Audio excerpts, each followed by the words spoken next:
Buying a fixer-upper sounds like a no-brainer. You get a home at a great price and the chance to build instant equity. But before you start dreaming about that HGTV moment, there are 3 questions you need to ask yourself. So let's break them down. The first question you should be asking yourself is, can you afford it? So one of the things you're going to want to do is meet with the lender and get pre-approved. That way, when you're shopping, you know how much house you can afford. The second thing to ask is how you are going to finance those renovations. Are you going to cash flow it? There's even a great FHA loan option that will allow you to finance those home improvement projects later on. Another thing to consider is an emergency fund. It never fails. You start to rip up the floors and you're like, oh my goodness, what thought was a $20,000 project suddenly turns into a $30,000 project. You need to have those funds to cover those what-if expenses. Question number 2 you need to ask yourself is, how much can you really handle? Do you have a job that's pretty flexible and you can work nights and weekends? Or is your schedule already crazy already? Another thing to consider is your skills.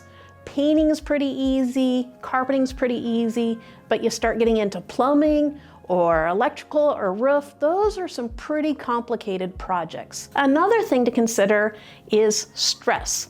When we were young, we actually gutted our kitchen, which meant we were cooking out of an electric skillet and washing our dishes in the laundry tub. Now, this isn't for everybody. If you are very neat and you like to have everything organized, going through a major renovation project may not be right for you. Question number 3 you need to ask yourself, is it really a good deal? Because just because it's cheap doesn't mean it's a good investment. Things like carpet and paint and cleaning can provide some tremendous returns on investments. But things like roofing and electrical and plumbing can get expensive really fast, and you may find out that even after all those investments, you're not getting the return that you were expecting. And that's why I always recommend you talk to a professional real estate agent like me. We've been in hundreds of homes and can give you a great idea what your starting point is, how much investment you're going to be putting in, and what that final value will be. We want to make sure you don't end up in a money pit. And one last professional tip before you go, even after you've got that spreadsheet with all of your expenses, add an additional 20 to 30%.